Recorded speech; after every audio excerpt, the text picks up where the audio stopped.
We'll be here every Monday and Friday through April. Same place, same time. I think you will find tonight a very practical message. But to understand it, we must go back and see if we really believe the same thing. I make the claim that the eternal body of man is the imagination, and that is God himself, the one we speak of in Scripture as Jesus Christ.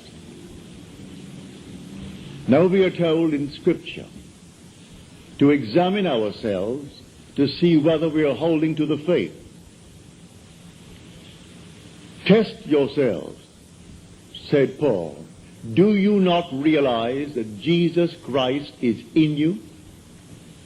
Unless, of course, you fail to meet the test. Now, you have just had the test, and you alone can judge whether you failed or not. For you heard the word Jesus Christ. You heard the word God. Now, if it conveyed the sense of an existent something outside of man, you failed the test. If when you hear the word God, or the word Jesus, or the word Christ, the word Lord, and the mind jumps to something outside of you, outside of man, you failed the test.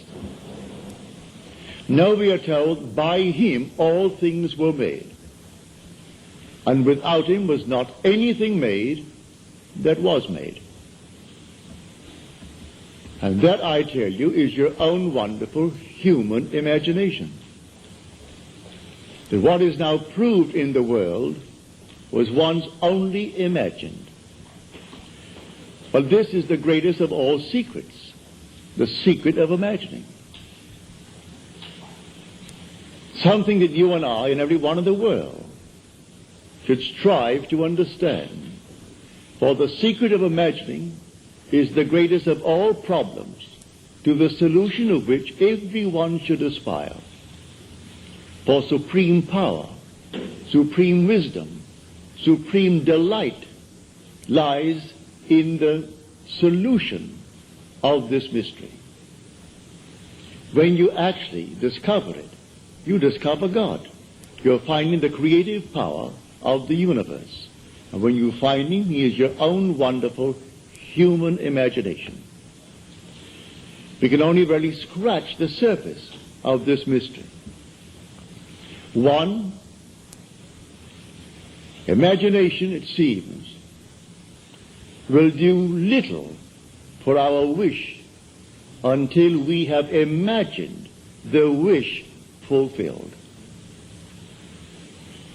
As Shakespeare said, it hath been taught us from the primal state that that which is was wished until it were.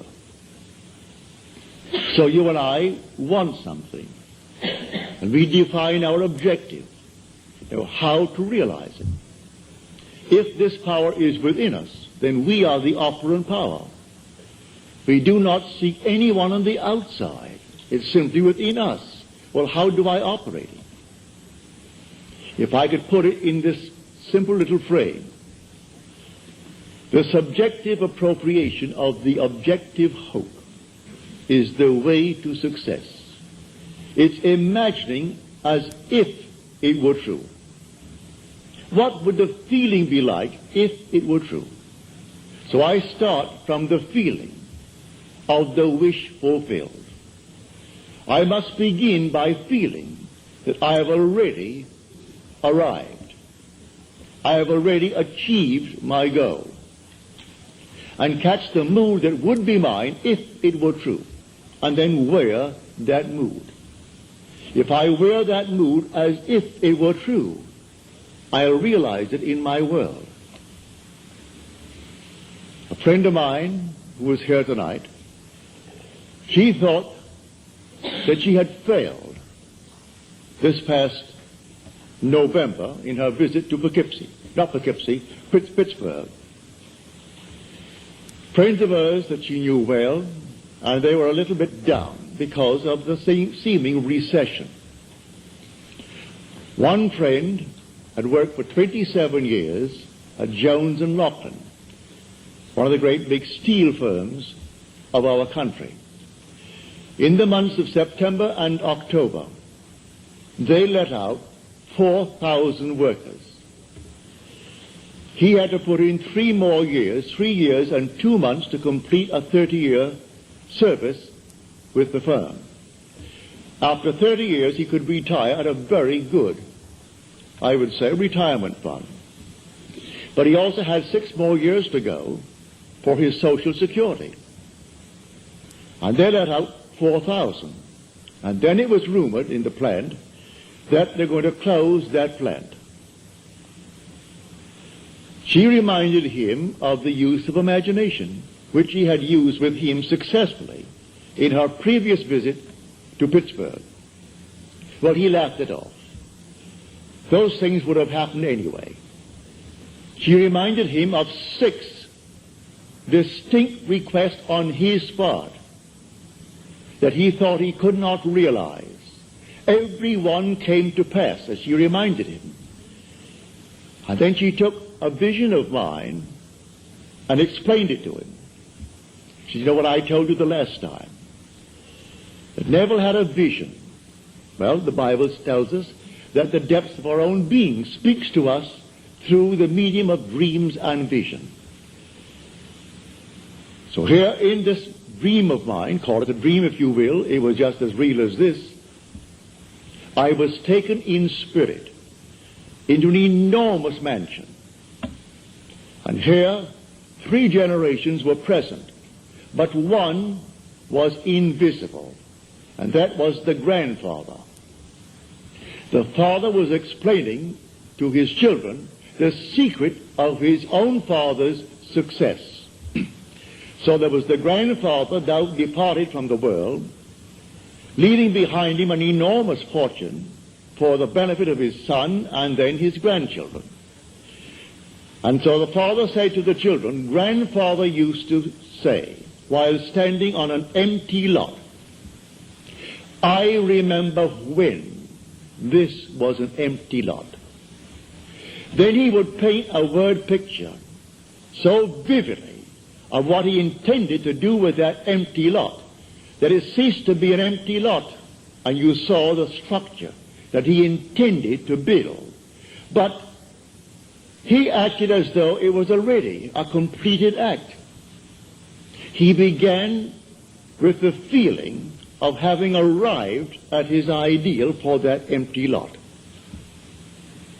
Then I woke on my bed, and I recalled the dream. And I knew that the depths of my own being had constructed that scene to instruct me. Here is one facet of the great use of this power called imagination, which is God. It was too early to rise, so I went back to sleep, and I redreamed the dream. This time, I am the grandfather. I am not the father telling the story. I am not an eavesdropper listening to the story as it was told in the original dream. I am now the grandfather. Then I would say to everyone, while standing on an empty lot, I remember when this was an empty lot. So she reminded him of this technique. Now she said, you are afraid that you might be let out after 27 years and 2 months in Jones and Loughlin. I will now remember when you were afraid. I will remember when you thought it all came to an end. That's one. He said 2 years ago, I was interviewed, and I thought it a very good interview. But after 2 years, it has never appeared in the trade paper. And I wondered, what have they done with it? Have they simply forgotten it, mislaid it, or deliberately not used it? She said, I will read that magazine, and I'll be lifted up by it. It's humorously written, as you tell me. Well, I will take that book right now in my hand, that magazine, and I will read it. All about you. She went into 2 or 3 others. Then she returns. Now she's here tonight. She said, in December, I received the magazine. It's very well written and very, very humorous, all about this man. Then she said, I heard on the radio that Jones and Lachlan had decided not to close the plant, but instead to spend $13 million on the plant in modernizing. And then beginning January the 1st, to recall over 4,000 workers that they had let out.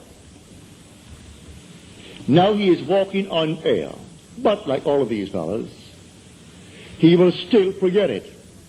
He will still turn to a God outside of himself. This to him would have happened anyway. They would have spent the 13 million, brought back the 4,000. That thing that was found after 2 years and printed, oh, that would have happened. And man goes blindly on worshiping a false God because he does not know God. The only God is your own wonderful human imagination. The only name forever and forever that is his name is I am. So that is my name forever.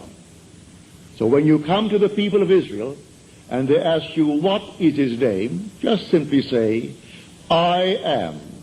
That is who I am. And by this name I shall be known throughout all generations. There is no other name. You cannot separate I am from yourself. That's your essential being. And when you say I am, you are all imagination. You cannot stick imagination on the outside and point to it. So you do not observe it as you observe the fruit of imagining. You do not observe imagination as you do objects in space, because you are the reality that is called imagination. This is what we teach here night after night. Now you can test it. What would the feeling be like if it were true that I am now the man that I would like to be? What would the feeling be like? Catch the mood. For the mood determines the fortunes of people rather than the fortunes determine the mood. Man puts it just the opposite. If I had $1 million, he said, oh, I would feel so good. Now, feel as you would if you had it. Catch the mood, and the mood will create that objective hope, if that is your hope. What would the feeling be like if you are now the person you want to be? Well, catch that mood. And wear that mood as you would a suit of clothes. And that mood will actually create an objective state that reflects that mood. That's what she did.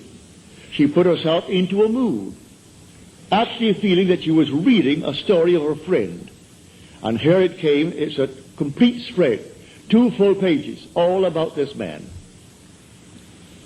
And then a little news bulletin on the radio, and then confirmation from him, and a telephone call from his wife, confirming the news bulletin, that they're all back on their job, and here now, as he said, for years, after 27 years. I walked through that plant, and I thought I'd go crazy. I wanted to climb the wall because of the noise. When I heard the hammers, and the bellows, and the furnaces, and all these thousands of workmen, that constant din, I wanted to climb the wall. Now, after 4,000 were let out, my footsteps echoed through the entire area. I would like to run and scream, running towards my office. What he does in the plant, I do not know. But if he goes towards his office, undoubtedly he has an executive position in that place, and is not working at the furnaces. But he said, you can't imagine when 4,000 were let out, how empty the place was. And everything simply echoed, and my footsteps seemed like some thunderous thing as I walked through that plant towards my office. And many a moment I wanted to simply jump up and start running. It seemed so empty. She said, all right, that's something. I will remember when. And she applied that technique. When your footsteps scared you and you wanted to run towards the office. Now it's the clacker all over again. So I tell you, I know from my own experience that these moods, you catch a mood, I could tell from the mood that possessed me through the day that I would meet a certain character. And I met that character. It may be someone I knew or some total stranger, but I could tell from the very mood that possessed me that I'm drawing into my world an affinity with that mood. You can catch a mood and create the world that is in harmony with the mood. Anyone can do it. In fact, you're doing it morning, noon, and night anyway. So when you turn to some external God, you are turning to a false God. There is no external God. Examine yourselves, said Paul, to see whether you are holding to your faith.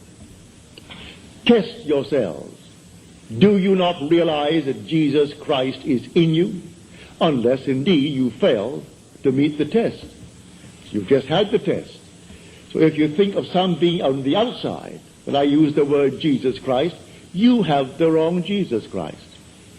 For we are told by him all things were made. And without him was not anything made that is made. Look into the room. All this was once only imagined. The suits you wear, the dresses you wear, the hats you wear, everything here, the building, was once only conceived in the human imagination and then executed. And if all things were made by him, well, then I must come down to find out who he is. Well, I can't go beyond my own imagination. I know exactly what I imagined. I see the results. So I go back. All things made by him, yes, good, bad, and indifferent.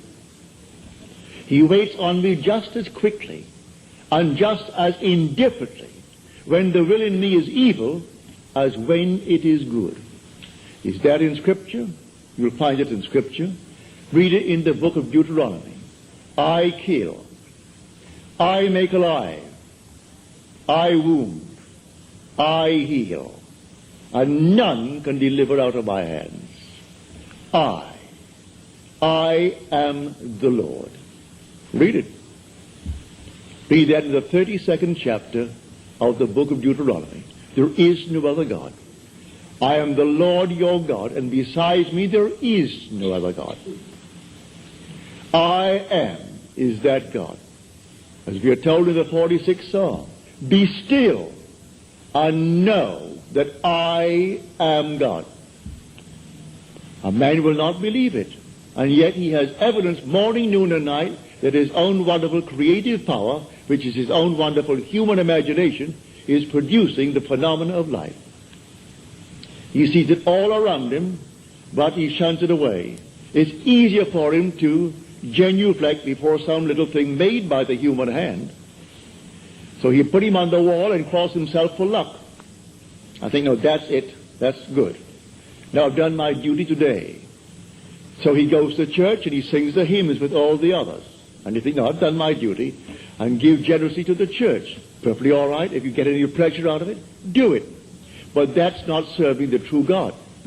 If you want a social gathering, certainly go to church. Go to the coffee breaks following the service and ask 1% of those who come out of service, what was the text today? And he will look at you with some vacant look. What? What was the text? What did he say? What was the theme of his subject today? They don't know. But it's a place to go on certain days of the year, especially on Christmas, on Easter, and days of that nature. Others make it a point to go once a week. They think they're doing God a favor. You're walking with God morning, noon, and night. You take him to bed with you because your essential being is God. And there is no other God. Were he not within you, you couldn't even breathe. Your breath is God. Every child born of woman is God incarnate. If man only knew that, there could be no war in the world. Killing man is killing God. For every child born of woman is the incarnation of God. Whether you be black, yellow, pink, white, or any other color, there is no other being in this world but God. So the incarnation takes place every time a little child is born and it breathes, and you spank it to get it to cry. That moment was the incarnation of God. Now, how can you kill him? How can you hurt him? Just teach him and show him what power is latent within him. For the whole vast world aches for the awakening of the imagination in man. And the story as told us in Scripture is a true story, but not as it's told. The day will come you'll actually find yourself reenacting the entire drama as told us in the Gospel. And you will know it in the first person singular, present tense experience.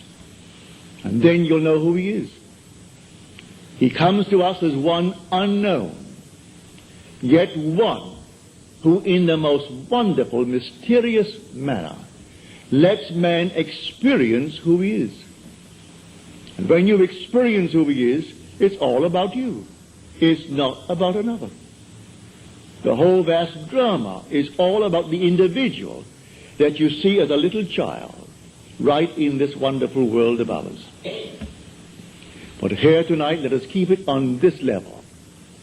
And on this level tonight, when you dream of some wonderful objective in this world that is not yet realized, realize who the dreamer is. And the dreamer is God. And by dreamer, I mean your own wonderful imagination now. A daydream. That's God. That's God in action. Now, do not let your reason and your senses dictate what is possible. All things are possible to God. So suspend for a moment your reason. Suspend the senses that are dictating what you must accept. For their demanding of you, accept the facts of life. All right? If you could accept the facts of life and let reason dictate it, you'll never go beyond where you are. So suspend them just for a moment and try this technique. What would the feeling be like? How would I feel if they were true, that I am already the man that I would like to be? And if I am, how would I see my friends and how would they see me? It's all within us. So let my wonderful human imagination see them as they would have to see me if it were true. Bring them into my mind's eye and let them see me. And let them talk to me. And let them congratulate me on my good fortune. And don't duck. Accept the congratulations of your friends, if they really mean it. Actually play the part all within yourself. And then believe it 100%. As we are told in John's letter, the 5th chapter of his first epistle. If we believe that he hears us in all that we ask of him, then we know that we have obtained the request made of him. Well, if you get the right God, you have no doubts in your mind as to whether he heard you or not. For you know you heard it, and that's God. But if you're not quite sure that he heard it, because there are 3 billion talking to him, begging, well, then you may be not quite sure that he heard you. Maybe you don't think you're good enough, but you can't deny that you hear your own mind. You hear your own inner conversation. You hear your own inner speech. Well, if you know that one is God, well, then you are sure he heard you. Now you are told in that 5th chapter, the 15th verse of first epistle of John, if we know that he hears us in all that we ask of him, then we know that we have already obtained the request made of him. Well, all right. There's an interval between that imaginal act and its fulfillment, as there is between the creative act of a man and the birth of that child. Every little thing has an interval of time between the act and its fulfillment. A horse will take 12 months. A woman takes 9 months. The little sheep will take 5 months. A chicken will take 21 days. There are intervals of time. So the Bible teaches every vision has its own appointed hour. It ripens. It will flower. If it be late, then wait, for it is sure, and it will not be late. Different intervals of time. So it may take me a longer time. In this case with this man, 2 months to bring back 4,000 who were unemployed. To put his mind at rest that he doesn't have now to feel that he's going to be fired. He can put in now the extra time. Only a little while, 3 years and 2 months will complete his 30 years with Jones and Lachlan. And then, what's a man of his age? 6 more years, and then Social Security. So he'll have both. If it happened now, he wouldn't have it. He would be cut on Social Security, and he would be let out without a good retirement fund. So she goes back, and she reminds him that it happened before. He couldn't afford the roof for the house. And she said, I will see the roof on the house. I remember when it needed a roof. And so she told him, I recall telling you, I remember when he needed it. Well, soon after, something happened in his work. He got the money, and the roof is on. The wife wanted an organ. Couldn't afford the organ. All right. She said, I remember when you didn't have one. She has the organ. And she took one after the other. Of all these things, he's still, with all the evidence in the world, he is still working on some outside God. He thinks he's doing the wrong thing. He feels that if perchance that man is simply a devil incarnate, and he's taken me from my real God, which means something external to himself that he fashions out of his own mind and fashions with his hand, because all these little nonsenses that we buy and stick them up as holy objects. First of all, no artist really ever designed them. It's an offense to speak of an artist when you see these horrible monstrosities that we buy and stick around the place and call them religious objects. So, find who he is. He is the living God. He is not a dead God. You want to read the 115th Psalm about the kind of gods that men worship. The whole psalm is devoted to the false god that the whole vast world worships. He has eyes, but he sees not. Ears, and he hears not. Feet, and he walks not. Hands, and he touches not. Just a dead thing made by human hands, when the living God is within man as his own wonderful human imagination. So I tell you that all that you behold, though it appears without, it is within, in your own wonderful human imagination, of which this world of mortality is but a shadow. All things exist in the human imagination. And everything you see as an objective reality was produced by imagining. Think of one thing. Just think of one thing that would simply deny it. You can't think of one thing. So you go to the moon. You first had to imagine it. Had to imagine everything concerning the machine that took you to the moon. Everything in the world first has to be imagined and then executed. All right. The intelligence to do it will come, but you take the blueprint first and conceive it and dwell in it as though it were true. And no power on earth can stop it from becoming so. Your visions will clarify itself. At night, it's a different kind of a night. Your days are different. You see people differently. You can't walk by any man and not see him God incarnate. Can't do it. Even if he has the most horrible background. And he said simply, well, a murderer. And it's proven that he is. You still see God incarnate. But so sound asleep, the poor thing doesn't know. If you could only just get to it and show him that he really is God incarnate. And the one he thought he killed, he has been restored to life. Not to the senses of man, but he is restored in a world just like this, terrestrial just like this. About his business, he continues his work. until he too awakens from this dream of life. But all will awaken eventually. But why not start now? Start now to tell man who he really is. God and man are one. Man is all imagination, and God is man, and exists in us and we in him. The eternal body of man is the imagination, and that is God himself. Nothing but God in the universe. All God. And eventually, you and I will awake. And because God is one, not two, you and I are one. Without loss of identity. That's one of the strangest mysteries in the world. Without loss of identity, we are one. I know that from my own personal experience. We are one. And yet, I am individualized. And you are individualized. And we tend forever and forever toward ever greater and greater individualization. And yet, we are one. And I will bring that out to the best of my ability as we proceed with these series of lectures.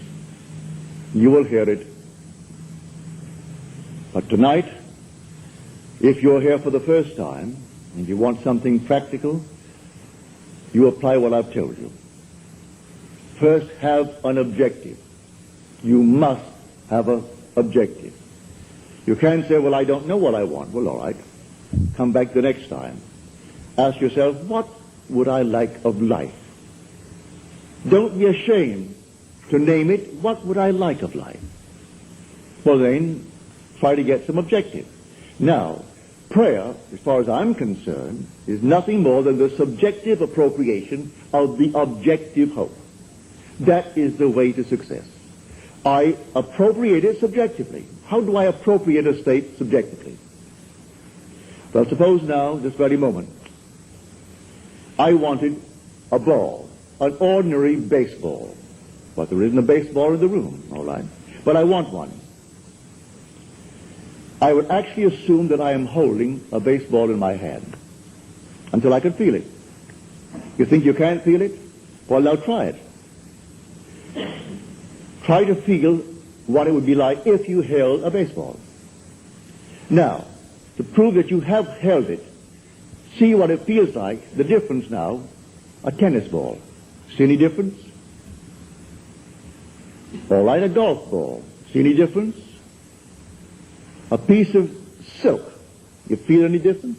If you can distinguish between these many objects, though they are subjective, then there must exist somewhere. If you can actually separate them in your mind's eye and distinguish between these objects, I can begin to feel, begin to sense, begin to smell a rose. Well, a rose doesn't smell or doesn't actually have the odor of another flower. I can detect the rose. Now a lily, an Easter lily. I can detect that. Well, what does it do? Well, I'm going to get them. Someone will think of Neville and send him a flower. And it's going to be the flower that I'm going to actually feel and touch and smell. It works that way. Money has an odor. It's unlike any odor in the world. It's more fragrant to the miser than the most marvelous perfume in the world. He can tell it. You put a money bag to his face, and it's like putting roses to mine. He loves it. He can smell money. He can feel it. Money has a distinct feel about it. Put a $20 bill in your hand and ask you to feel it, and then put another piece of paper in your hand, and you can tell the difference. There's a difference. It is an odor to it. All this is part of the inner man, that all things are possible to him. Try it. Before you condemn it, try it. And if you have the evidence to support my claim, well, then it doesn't matter what the world will tell you. If he laughs at you, so what? So they laughed at everyone who had an idea that seemed a little bit off-center. Always laughed at him. They laughed at the idea of going to the moon. Well, now it's an accomplished fact. There are still those who won't believe it happened, because they don't want to believe that it ever happened. There are those who said you couldn't go down and actually live underwater. Now we have a submarine. There are still those who won't believe it. You can present them with all the facts in the world, and they won't believe it. So I tell you, you try it first. And if it proves itself in performance, it doesn't really matter what the whole vast world thinks. Go about your Father's business, which is yourself, and then live a full and wonderful life in this world of Caesar. And the day will come you will actually depart this world. I mean this age. Because those who are departing it now, unless they are awakened, they still find themselves in a world just like this. But those who have awakened, who have experienced the second birth, the birth from above, find themselves in an entirely different age, where they're all imagination. And they are perfect. And wherever they go, everything is perfect. You don't have to raise a finger to make anything perfect, because they're perfect. All things must conform to them, for they're perfect. That's heaven. So heaven is not an area, it's not a realm, it's a body. And when that body is awakened within you, which is the wonderful human imagination completely awake, then wherever you go clothed in that body that is completely awake, everything is perfect. If you found yourself in a forest of dead trees that all burst into foliage, in the desert it would all bloom like the rose, because you are there. No blind man, deaf man, no handicapped man could stand in your presence. He would be instantly transformed into a perfect man because you are perfect. That's heaven. It's harmony.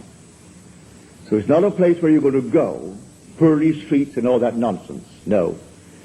It's just simply you in a world that is perfect because you are perfect. And the day will come you will awaken that body, for it's in you now. That body is in you, but it's sound asleep. And one day you will experience the resurrection. And you'll know the mystery of the resurrection. When you rise, and you rise within yourself. For the grave in which Christ is buried, which the Lord is buried, is your own skull. That's where he's buried. And in that tomb where he is buried, one day he will awake, and he will come out of that tomb. And it's you who comes out of the tomb, and you'll know who you are. He is buried in every child in the world, this universal being, and yet one. Billions of us, and yet only one Lord. And that one Lord, in his fullness, is buried in you, individually. And when you awaken, you are he. So tonight, take a go. Make it a lovely go, either for yourself or for another. Any time that you exercise your imagination lovingly on behalf of another, you're mediating God to that other. So, bring a friend before your mind's eye. Represent him to yourself as the man or the woman that you would like them to be. And don't tell them, ask for no praise, just assume that they're talking to you and telling you the most marvelous news about themselves. And you congratulate them on that good news. And go your own way. Believe in the reality of that imaginal act. It may happen tomorrow. It may happen the day after, or a week later, or a month later. It has its own appointed hour, and it is ripening, and it's going to flower. So don't be concerned. Leave it alone. And it will come to pass. So this is what I mean by feeling is the secret. I catch the mood, the feeling that would be mine if I were what I want to be. I don't have to touch something. I can if I want to. But it's the mood I'm speaking of. What would the feeling be like if she were well? If she were this? And then you catch it, just as though it is true. You always go to the end, and the end is where you begin. We're always imagining ahead of our evidence. So go to the end and feel the end, and then dwell in that end even though reason denies it and your senses deny it. You turn your back upon the doubters. That is your senses and what reason dictates. That's the hell or the devil or Satan in the world. That's the doubter. So you turn your back upon it. And then you walk as though things were as you want them to be. And living in that assumption, it slowly hardens into fact. Even though at the moment of the assumption it was denied by reason, an assumption, though false, if persisted in, will harden into fact. So you learn to assume and learn to persist in the assumption, and it will come to pass. Now let us go into the silence, after which we'll have questions.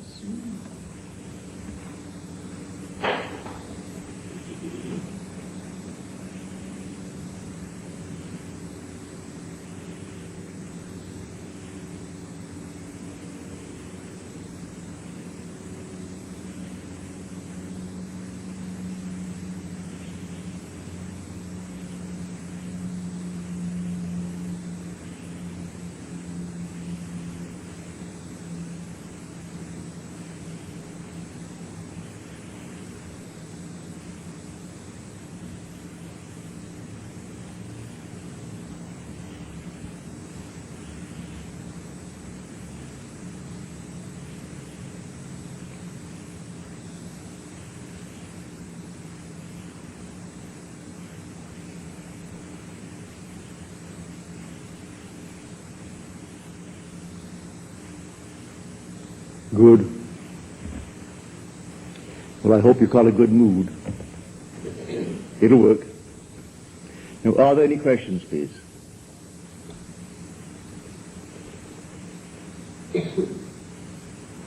Any questions? Yes, sir.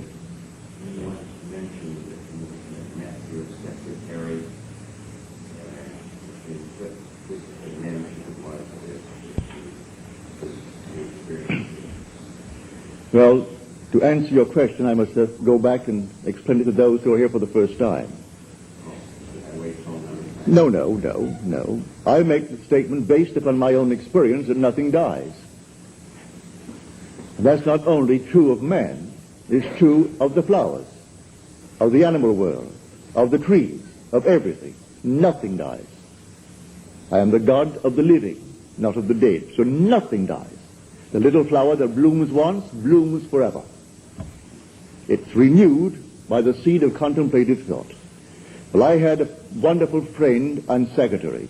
He died suddenly at the age of 50 when I was out here. I then lived in New York City. He was born in Haverstraw, New York, which is upstate New York. He lived in Manhattan and took care of my books and took care of all of my business affairs. When I got a cable saying that he was dead, they found his body on the floor the next morning when they went in to clean, and I must come back and take care of the funeral affairs. So I went back. I have two sister-in-laws. My wife is one of three girls. The other two are pillars of the Episcopal Church. The older of the two lives in Summit, New Jersey. And she's always said to me, you know, I like you personally as a brother-in-law because you're kind to my sister and to your child, and for that I like you. But I don't believe one word you talk about. That's not my God. I said, all right. She said, I don't believe in immortality. Don't believe in survival. I said, you call yourself a Christian? She said, what has that to do with it? I said, did you realize that the Christian foundation is the fatherhood of God, the brotherhood of man, and life everlasting? You run out one of these and it's going to collapse? No, she didn't say a word. She said, I still don't believe what you teach. Certainly all right. Well, he died in August. I went back and took care of the funeral. In the next year, I presume around January or February, I found myself consciously in that world where Jack is.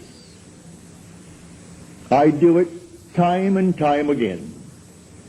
This does not restrain me. I can put it on a bed and find myself in another world. It isn't out there, it's right here. They're penetrating each other and yet not interfering with each other. And here is Jack. And here is my sister-in-law, Al. I call her Al. Her name is Alice. And she said to me, I still don't believe what you teach, you know. I said, how can you say that when you see Jack? She said, what has Jack to do with it? I said, don't you know that Jack died? Jack then spoke to me, who's dead? I said, you aren't dead, Jack, but you died. I went to your funeral. I paid for it. I got you a good Catholic funeral, Jack. Because your sister insisted that you must be given a nice Catholic funeral. I didn't cremate you. I put you in holy ground, Jack. I got a priest, and the priest did all the little things he has to do, so you're very well planted. He looked at me as well, I'm in